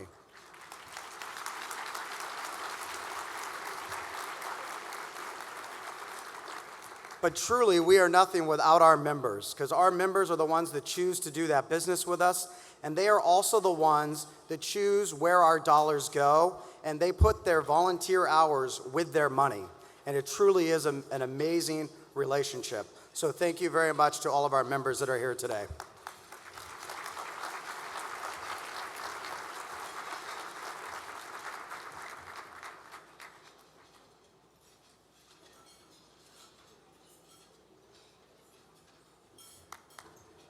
Well, I don't think it's fair that the one time I tear up was for outstanding small business. So thank you very much. That's a very poignant story, but it exemplifies you never know where the reach is. You just have to make sure that you at least make the attempt to the reach. Now we are going to move on to the Outstanding Large Business or Corporation Award, which recognizes a business with more than 30 employees that demonstrates an outstanding commitment to philanthropy through its financial support of one or more nonprofit organizations. its leadership's involvement, and the volunteer participation of its workforce, thus establishing a role model for other businesses in our community. Attention to the video. Golden State Foods and Golden State Foods Foundation and Mark Wetterow specifically have been a great supporter of the food bank for a long time. When you get Mark, you get the entire Golden State Foods organization behind you. And there are many, many individuals in the company who have worked tirelessly on our behalf in organizing whatever we need done to help us accomplish our mission. But when it came time for us to do a major capital campaign and move into this facility, we had a major challenge, and the capital campaign consultant that we were using said that it would take a few years and that we could raise about $5.5 million, and we set the goal of $8.5 million and 2 years, and Mark did it. Golden State Foods also has been a financial sponsor through the Golden State Foods Foundation. From the turkey trot to the no lunch lunch to the harvesters events, Mark's team in Golden State Foods Foundation is always in there helping. We recently, in the last several months, had a major food drive, and Mark was active going into supermarkets and speaking to the store managers about the need to get product out on the floor so that customers could pick up these items that were essential to the food drive. When Mark first joined the board, he asked what he could do to help, and that's just kind of the spirit of all of the people there. Golden State employees have volunteered at the food bank and continue to support us.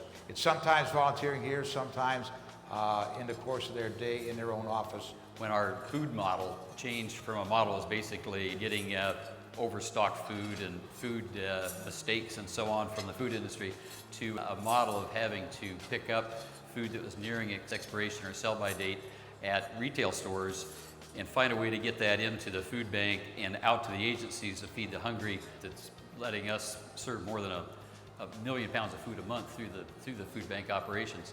Mark's team was really instrumental in figuring out that distribution model. Mark contributed his staff from his distributions people, from his HR side, from his transportation people, to his technology team, to solve a very real problem for the food bank. This is not an organization that just says, okay, yeah, we're one of your sponsors and we'll help you out. This is a get it done organization. If they make a commitment, they're front and center, they're out there marching, they walk the walk, they really get it done.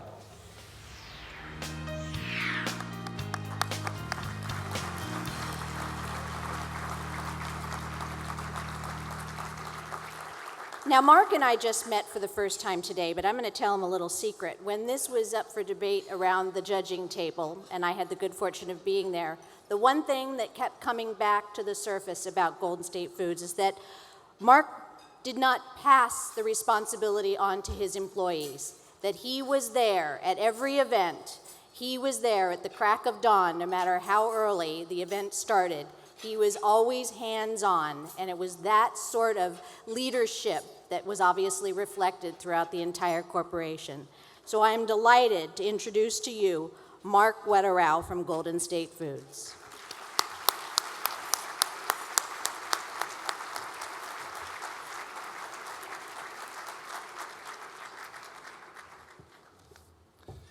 Maria, we appreciate the special touch you bring to make this event even that much more special to all of us, so thank you for that.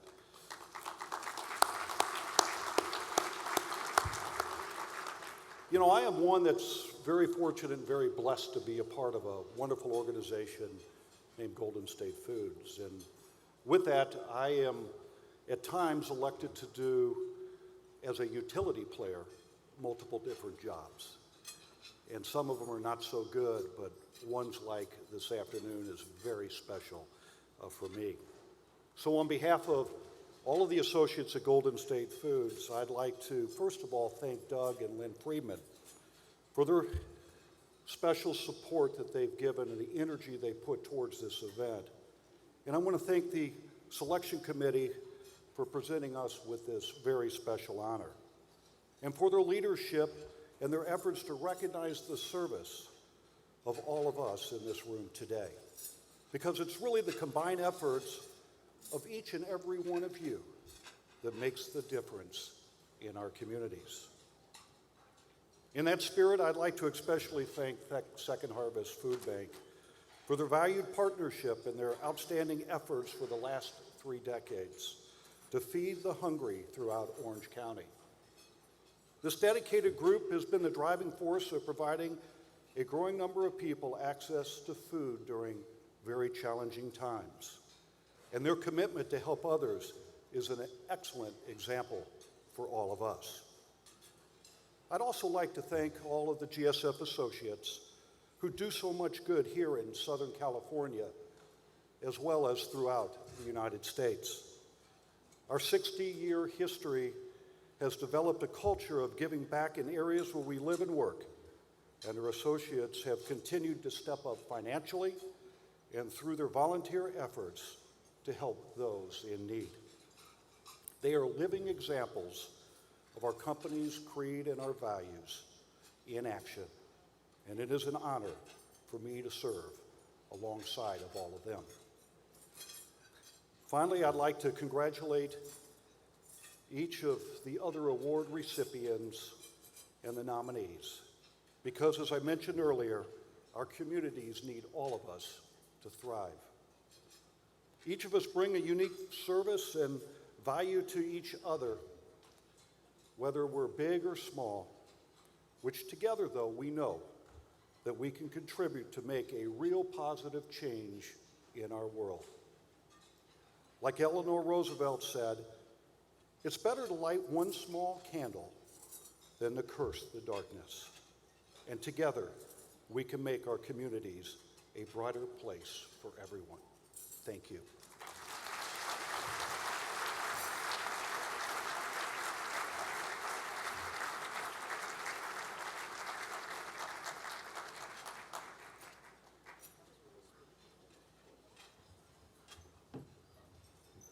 I'm really embarrassed now. But thank you, Mark. That was very sweet. Well, now it is I don't think I've ever done this before.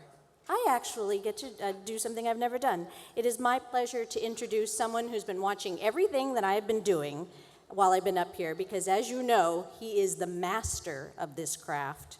My good friend and colleague, Mr. Ed Arnold. Ed was honored last year at this very event by receiving the special Judge's Spirit of Community Award, and he was the first person to ever be so honored by NPD in Orange County. Millions of dollars have been raised through Ed's generous giving of time as a volunteer master of ceremonies, auctioneer, and spokesman. He's a broadcast veteran of radio, television, sports, and news for an unimaginable 56 years. And fortunately for me, is currently the co-host and managing editor of KOCE TV's Real Orange. See, he's judging everything I'm doing right now. But so then it is your responsibility now to make sure that you give him a warm welcome so that I can go sit down.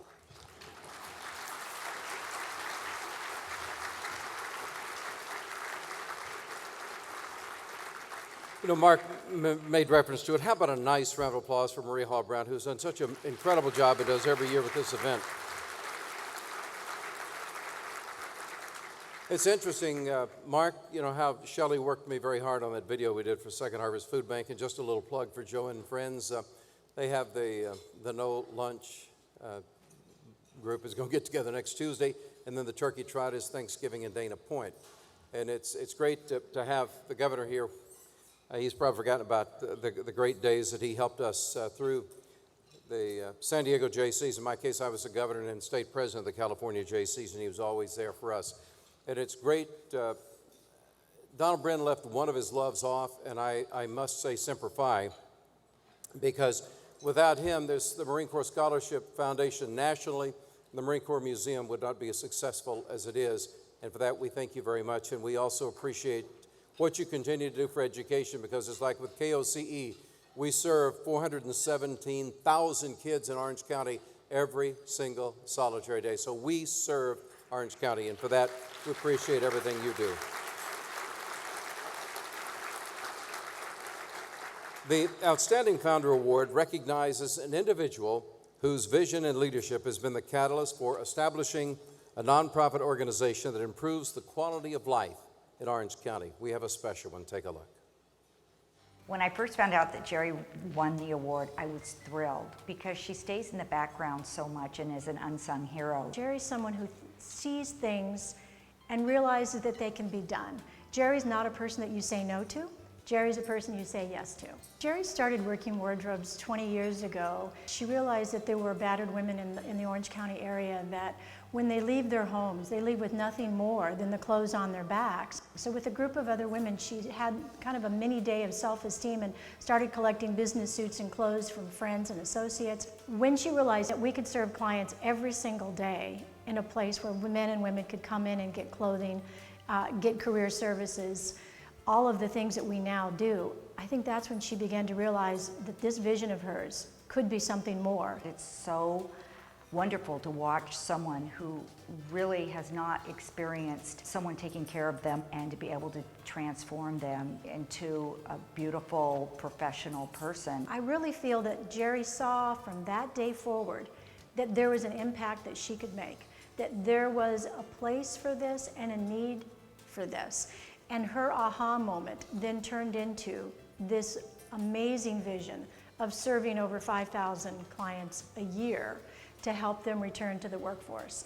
The impact of working wardrobes in Orange County is at multiple levels. Jerry has expanded the organization to deal with teens, deal with veterans. There's a myriad of people that working wardrobes is helping. We have a whole center that is set up so that when clients come in, they can have wardrobing services. But in addition to that, we also have a full career services center. We help men and women and young adults write resumes. They actually can go into our career center and look at job postings online.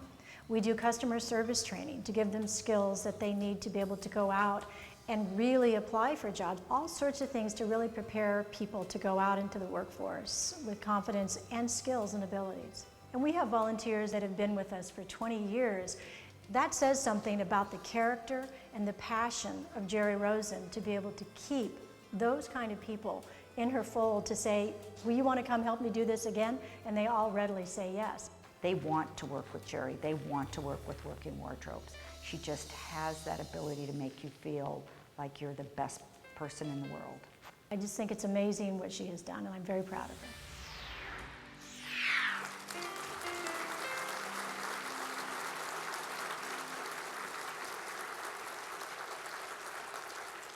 I first met her back in the 1980s when she was kind enough to join a publicity committee for California Special Olympics and used to make the trek to Santa Monica for meetings, and always admired everything that she did. And then she developed a love she saw something that had to be done. The increased statistics of domestic violence really bothered her, and that's why Jerry Rosen founded Working Wardrobes in 1990, and you heard the story of how it helps those in need, and these women that are re-entering the workforce after some of the stuff they've gone through, and men too now, which is very, very special. Today, she oversees a $1.2 million nonprofit. As you heard mentioned, has served over 50,000 clients in its 20 years, with 5,000 at-risk Southern Californians uplifted in 2009 alone. Led by Rosen, Working Wardrobes now includes programs to serve the men and the teens too. So she has really made it happen. She is one incredible individual. Ladies and gentlemen, please join me in welcoming our outstanding founder, Jerry Rosen.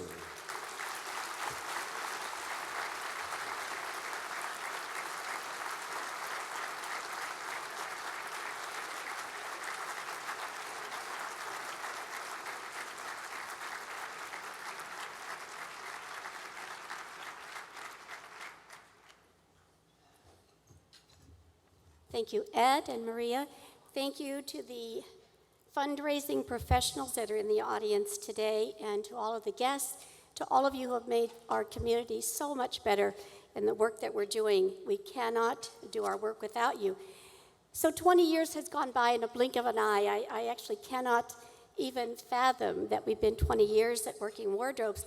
I am truly the accidental CEO of an accidental nonprofit organization. And by the way, the book is about 80% done. That's the name of the book, An Accidental CEO. Because I wanted to chronicle this path that I've taken over 20 years of getting men, women, and young adults back into the workforce. And who knew 20 years ago that this would be the most important thing that we could do in our community? It's what our politicians have been talking about all year. We must get more people back to work. And that's part of what we're going to do. Thank you.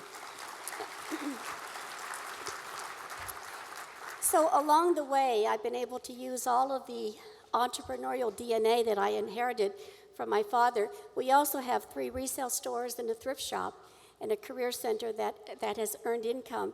So fully 65% of our revenue comes from the largesse of our community, the clothes and accessories that are donated.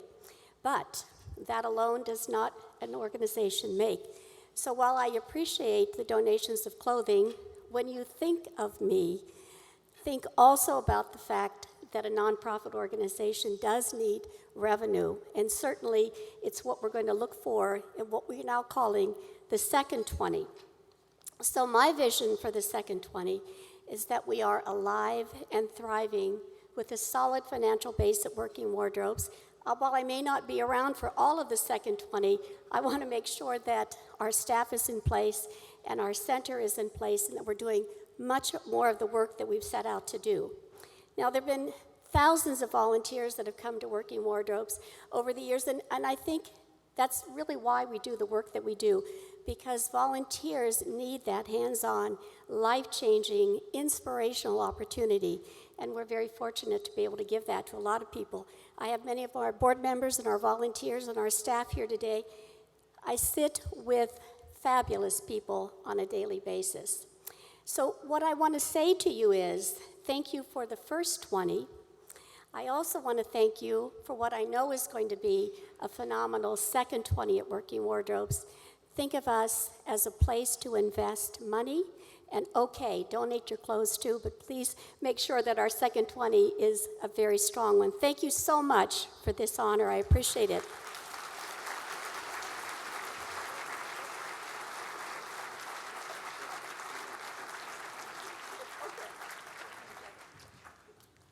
And if you have the opportunity to stop by Men's Warehouse, they've been extremely vital supporters of Working Wardrobes.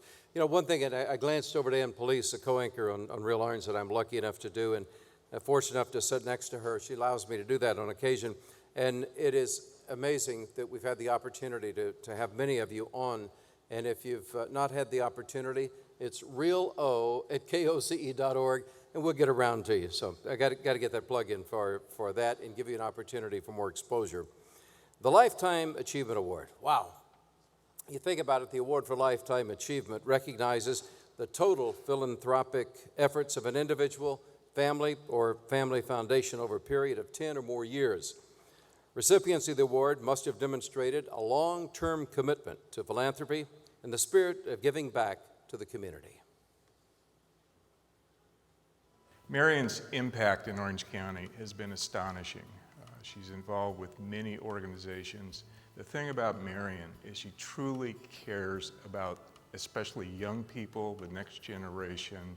She wants to help young people to make society better. Many times when individuals give money, it is a one-time gift that helps for that immediate need. But Marion's generosity to give to education, for example, nursing education, doesn't stop at that initial point. It will continue on for many years with nurses that will be touching hundreds of thousands of lives. So it is a gift that doesn't have a beginning or an end point.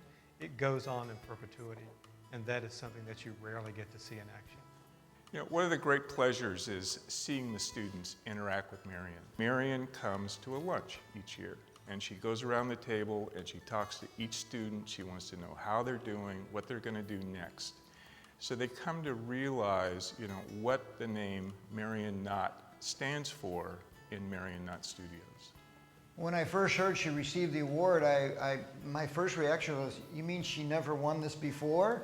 It's a long time in coming. There are a few people I know that have had the remarkable impact that she has had, not just giving significantly. A lot of generous people do that in Orange County. What's truly remarkable is the fact that she is able to have a transformative impact on many organizations. Chapman is a significantly different institution as a result of Marion. Marion is a champion for us at the Discovery Science Center through supporting our Making the Grade program, where she sends thousands of students each year who are low-income students who wouldn't have this opportunity, but they are able to come here to the Discovery Science Center through the generosity of Marion. One of the schools she had sponsored, unbeknownst to any of us, was actually the school she went to over 80 years ago. And we had a great connection with their third grade class, and Marion came out and actually had a wonderful conversation, talked about what it was like to go to school back when there was only 3 buildings in the middle of this field. And you could see from the connection that Marion had that education and connecting to kids was really dear to her heart. When we had this vision of building the best film school right here in Orange County, she did not want her name on the building. And I had to convince her to allow us to put her name on the building, not for her, but for us, because we wanted to be associated with her values. You know, Marion is always in the background, and we had this wonderful opening premiere of our building. And we had this shot of Marion up on the scaffolding that was so typical of her, up in the background, cleaning things, making sure everything was ready when we opened the film school. What she has done has made such a difference to the children, and her caring has gone beyond the norm. Marion called me about one of the donations that she had given, and she wanted to know what we would do with books. And so we talked a great deal about Braille and what the children were doing. She continues to be interested in caring and wanting to know just what's happening with those children. It's easy for individuals to give money because you can write that check or make the donation. But the love and the compassion that goes behind that is just overwhelming when you get to meet Marion Knott. She truly is a person who has a heart of gold that wants to do everything she can to help other individuals and see them have opportunities in life so they also can go out and help other individuals in the community. Marion Knott really is an unmatched individual that I've had the privilege of getting to know and to truly call my friend.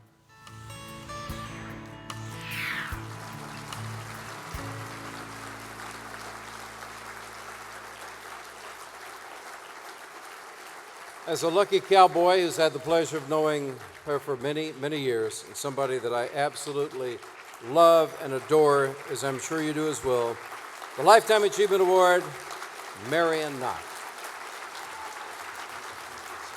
My favorite cowboy.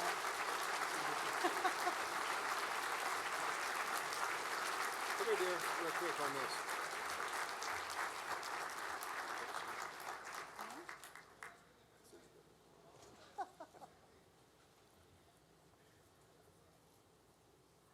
When I say he's my favorite cowboy, he started working as a cowboy at Knott's Berry Farm. So believe me, I'm telling the truth.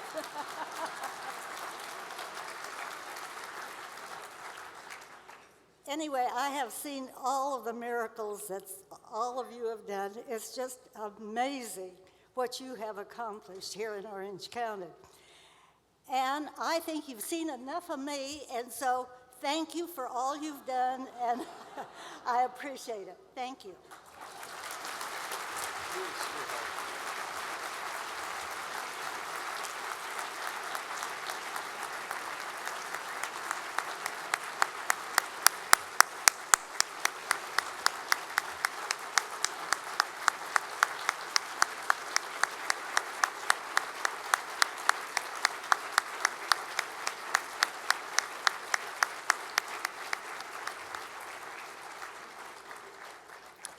I have the picture of Ed Arnold as a cowboy at Knott's Berry Farm, and if you're interested, just email me. I'd be happy to share it with you.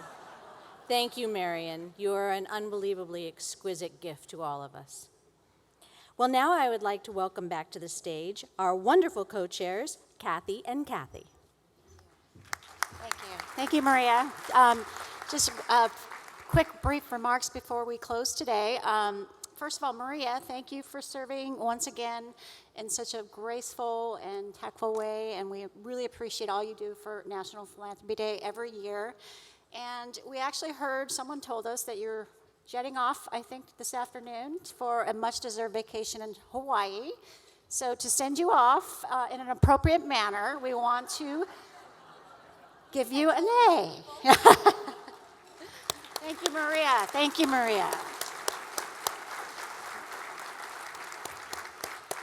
We have a surprise for one person at each table, so hold tight just for about one more minute. We hope that you enjoyed today and that you take home some inspiration with you. And as you leave, pick up in the back the gift of giving section of the Orange County Register, which was an insert in today's paper. They're on the table set in the back of the ballroom. And tomorrow, look for a full-page ad also in the Orange County Register. It'll be an ad that recognizes all today's honorees. And now Kathy Michaels has a few more things, and she will announce our surprise. Thank you again for being here today. We hope you all enjoyed yourselves. As Kathy mentioned, I will be co-chairing 2011 National Philanthropy Day, and I'm pleased to announce that our current AFP president, Sally Lawrence, has graciously offered to serve as my co-chair next year. Thank you, Sally.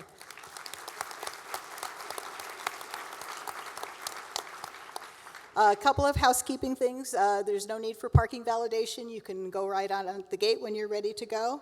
But the surprise is for the centerpieces.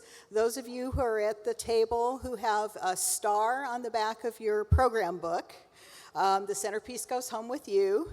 If you don't have the star at your table for some reason, if somebody's already walked off with their program book, you can arm wrestle for them.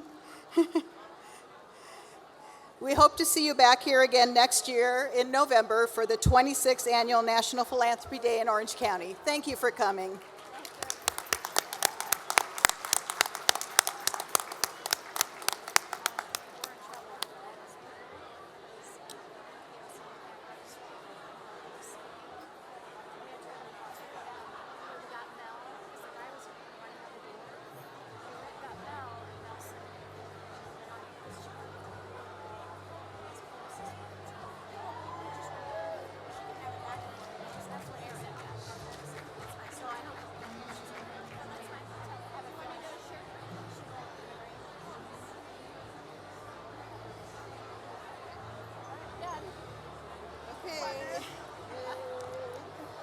Nobody left. There are not too many people left early like they did last year. Hardly anybody. We actually made it all the way through.